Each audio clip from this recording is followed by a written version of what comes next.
আমি কিস্তি তুলছি 8টা 10টা, ঋণগুলা সব কিলাবি কিলাবি, বউ মরিলে মিলাতি তাম কিনে দিলাম। ওই তো আমার লক্ষ্মী বউ, বলতে নাকি আমি একা আমার লক্ষ্মী বউ আগর তো দিনে আমার লক্ষ্মী বউটা ঠিক কইলা। তুলছি 8টা 10টা, ঋণগুলা সব কিলাবি কিলাবি, বউ মরিলে মিলাতি তাম কিনে দিলাফি, বউ মরিলে মিলাতি তাম কিনে দিলাম। হ্যাঁ কি হইছে? কি গান? কিতা গান গাইতাছি? বউ মরিলে মিষ্টি দাম 8টা না কি কইলে ইয়া? আমি গানটা কিতা গাইছি?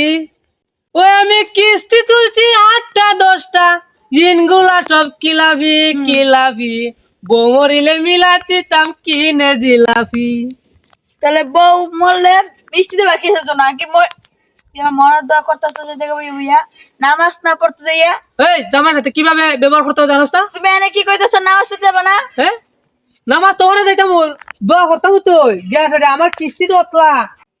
তুমি কিস্তি উঠায় নিজে খাইছো, আর তুমি দোয়া করতেছ আমি জানি মইরা যাই। আরে তুমি যদি মরো তাহলে তো আমার 10 লাখ টাকা বাঁচবো, বুঝছো না? তোমার এটা কিস্তি দিচ্ছি না, পরিবারের মেয়ে বউ কাটতে আমার হুক মরলে, তারা মরলে ওরে কিস্তি মাপ। আর লেগে তুমি আমার মরার দোয়া করতেছো। আমি পাইছি থাকলে তুমি জানো হাজার হাজার ইনকাম করতে পারবা। যা ইনকাম করতে গরুর হলে কি হইলে বেটি তুই আর কিতা খোঁজ?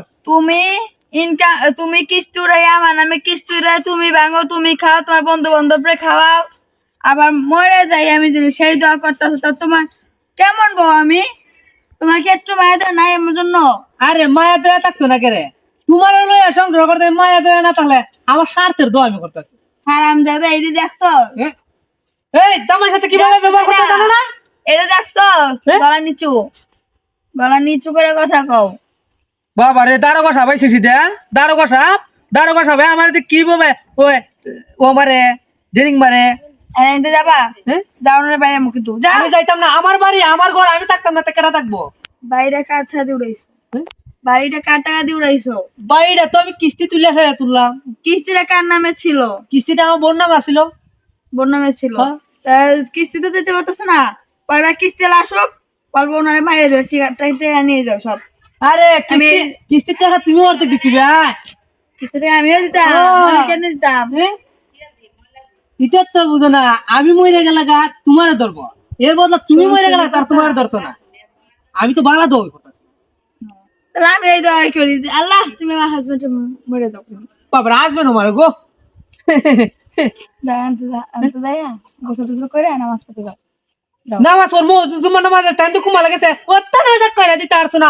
ওখন তোমার নামাজ পড়া দেখতাম না, ওখন নামাজ পড়া মন্ডল মানুষ হাইতাছে। ঘরে বই নামাজ পড়ি তুই?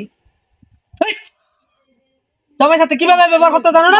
নামের কথা কও। হ্যাঁ ফুলের গুড়ি আমি দরমু দইরা সাইডা দুধটা মুড়া দিমু। আমার ঘরে খায়, আমার বউ আমার ঘরে ঘুমায়, আমারে কয় আন্ডারস্ট্যান্ড। আরে ওনার ঘরে ওনার খাই, ওনার বাজার টাকা দিয়ে করি, আমার টাকা দিয়ে করি, এবার আমার টাকা দিয়ে ঘর উঠাইছি, আবার ওনার ঘরে বইয়া ওনার টাকা দিয়ে খাইয়া। ওরে আমার লক্ষ্মী। আচ্ছা তুমি একটা কথা কই, আর মরবার দোয়া করতাম না, বউ হইছে গরুর লক্ষ্মী, আমার অর্থানে জ্ঞান আইছে। কিতা কই একটা কথা কই, মনে করো কিস্তিটা আমরা কিভাবে দিতাম? আমরা তো কোনো ইনকাম নাই। কাজ করো, দুটো চারটে গরু আছে আমাদের, ওই একটা গরু বেচলে যাইবো ঋণ আমার। আমার একটা কথা শোনো, একটা গরু বেচো, আর যা লাগে আমার বাপের বাড়ির তাই না, তোমার কিছু দিয়ে সাহায্য করবো না। আমার লক্ষ্মী বউ তো অর্থানে বুঝছে। আমি কইছিলাম গরুটা বেচে আমি একটা ব্যবসা দিতাম, তোমার সাহস আমি ভাই না গরুটা বেচা। তুমি তো একটু বল দিছো আমারে, তাইলে আমি গরুটা বেচে ব্যবসা দাও, আমি তোর বাপের বাড়িতে করে টাকা নিয়ে এসে তোমার ঋণ শোধ করি, তুমি ওই গরুটা বেচো, ওই গরুটা বেচা আপনার ব্যবসা দাও।